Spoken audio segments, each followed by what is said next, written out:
அனைவருக்கும் துர்கா தேவி சரணம் YouTube channel சார்பாக அன்பான வணக்கங்கள். இன்னைக்கு நம்ம பார்க்க போற பதிவு என்னன்னு பார்த்தீங்கன்னா, வருகின்ற ஏப்ரல் 30ஆம் தேதி அக்ஷய திருதி அப்படிங்கிற ஒரு நாள் வருகிறது இல்லையா? அந்த நாளில் நாம வாங்கக்கூடிய 3 முக்கியமான பொருட்களை பற்றி தான் பார்க்க போறோம். நமக்கு குபேர யோகம் ஏற்படுவதற்கும் மகாலட்சுமியின் அருள் கிடைப்பதற்கும் அக்ஷய திருதியை அன்று அனைவருமே இந்த 3 பொருட்களை வாங்கினாலே தங்கம் வாங்கின பலன் கண்டிப்பாக உங்களுக்கு கிடைக்கும். அந்த பொருட்கள் என்னென்ன, இதனுடன் சேர்த்து அக்ஷய திருதியை நாம வழிபாடு எப்படி செய்வது, இதை பற்றியும் இந்த பதிவில் தெளிவாக தெரிஞ்சுக்கலாம்.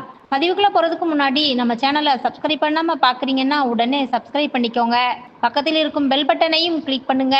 அப்பதான் நம்ம பதிவில் வரக்கூடிய தினந்தோறும் வருகின்ற தகவல்கள் உங்களுக்கு உடனுக்குடனே நோட்டிபிகேஷன்ல வரும். நீங்களும் அதை பார்த்து பயன்பெறலாம். வாங்க இப்ப பதிவை பார்க்கலாம்.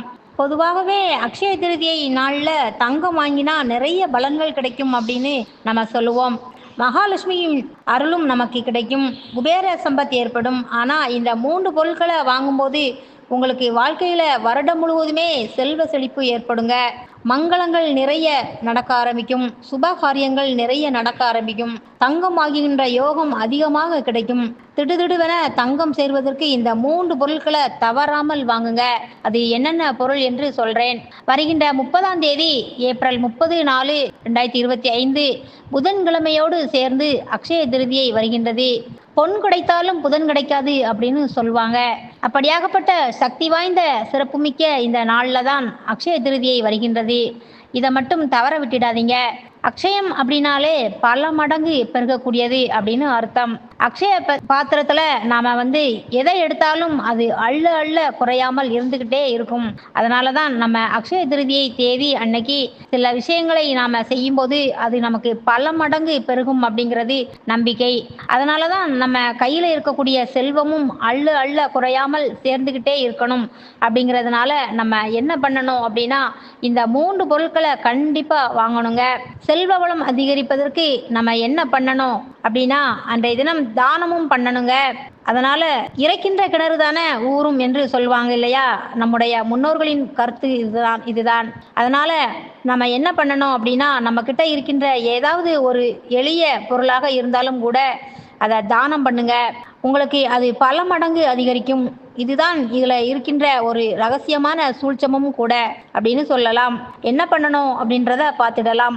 செல்வ வளம் நமக்கு அதிகமாகணும், பண தேவைகள் பூர்த்தியாகணும், கடன் என்கிறதே இருக்கக்கூடாது. அப்படியானால் நமக்கு மகாலட்சுமியின் அருள் நமக்கு பரிபூரணமாக இருக்கணும்.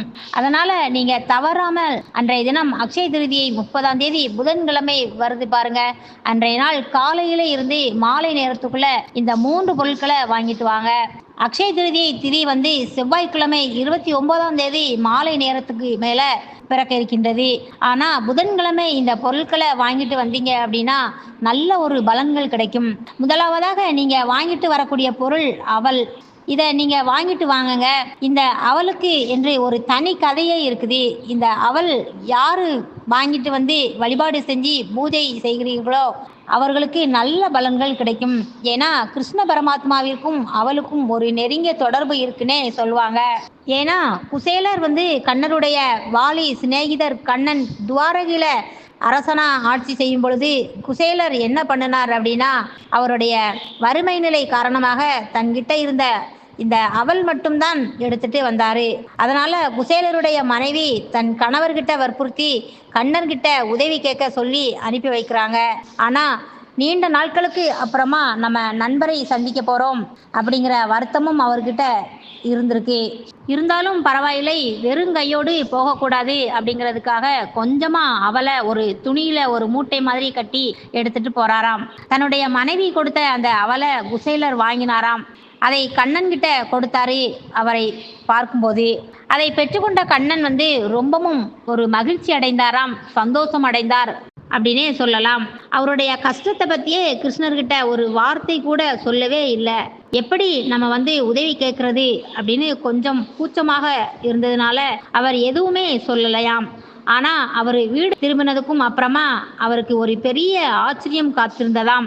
அவருடைய குடிசை வீடு பெரிய ஒரு மாளிகையாக மாறி இருந்ததாம். வீட்டுல நிறைய பொற்காசுகள் எல்லாமே இருந்ததாம். பட்டு துணிகளும் பலகாரங்களும் நிறைய இருந்ததாம். அதனால இந்த அக்ஷய திருதியை அன்னைக்கு நம்ம கிருஷ்ணருக்கு பிடித்த அவல் வாங்கிட்டு வந்தா எப்படி குசேலருடைய கஷ்டத்தை அறிந்து அவர் இந்த மாதிரியான சில அற்புதங்களை நடத்தினாரோ அதே போல நமக்கும் அந்த மாதிரியான அற்புதங்கள் கண்டிப்பாக நடக்க ஆரம்பிக்கும். அதனால அவல் வாங்கிட்டு வந்து பூஜை அறையில அன்றைய தினம் வைத்து அனைவருமே வழிபாடு பண்ணணும். அடுத்ததாக நீங்க வாங்கிட்டு வரக்கூடிய பொருள் என்னன்னு பார்த்தீங்கன்னா கல்லுப்பு.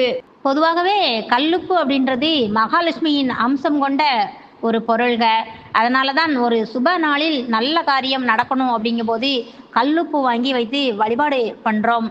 அதனால தான் ஒரு மனை வாங்கி வீடு கட்டும்போது அந்த வேலையெல்லாமே முடிச்சு வீட்டில் கிரகப்பிரவேசம் வைக்கும்போது கூட முதலில் நம்ம வீட்டிற்கு உற்றார் உறவினர்கள் வரும்போது கொண்டு வரக்கூடிய பொருட்கள் என்னன்னு பார்த்தோன்னா அந்த கல்லுப்புங்க. கல்லுப்பு வந்து அந்த ஐஸ்வர்யத்தை நமக்கு தரக்கூடியது என்பதனால மகாலட்சுமி வாசம் செய்யும் பொருளாக இருப்பதால நம்ம அக்ஷய திருதி என்று மறக்காம இந்த கல்லுப்பை கண்டிப்பாக வாங்கணும். அடுத்தது மிகவும் முக்கியமானது பச்சரிசி வாங்கிட்டு வாங்க. பச்சரிசி அப்படின்றது மகாலட்சுமியின் அம்சம் கொண்ட ஒரு பொருள். இந்த பச்சரிசி வாங்கிட்டு வந்து சிறிதளவு சர்க்கரை பொங்கல் செய்து அதை நீங்க அன்றைய தினம் இனிப்பாக வைத்து பூஜை அறையில நெய்வேத்தியமாக வச்சுட்டு வழிபாடு செய்யணும். மேலும் மஞ்சள் குங்குமம் இத மாதிரியான பொருட்களை சுபகாரியத்துக்கு வாங்கக்கூடிய பொருள். அதனால மஞ்சளும் குங்குமமும் வாங்கிக்கோங்க. முடிந்தால் அக்ஷய திருதியை அன்றைக்கு பச்சை பயிறு வாங்குங்க. ஏன்னா புதன்கிழமைக்குரிய ஒரு தானியம் அப்படின்னா பச்சை பயிறு தான். மேலும் புதன்கிழமை என்கிறதுனால பெருமாளை வழிபடுங்க. இந்த பதிவில் சொன்ன அனைத்து பொருட்களையுமே வாங்கிட்டு வந்து பூஜை அறையில வச்சிடுங்க. மகாலட்சுமி வாசம் செய்வாள். இதெல்லாமே வாங்கக்கூடிய நேரம் வந்து ராகு காலம் மற்றும் யமகண்டம் தவிர மற்ற நேரங்கள்ல வாங்கிட்டு வாங்க.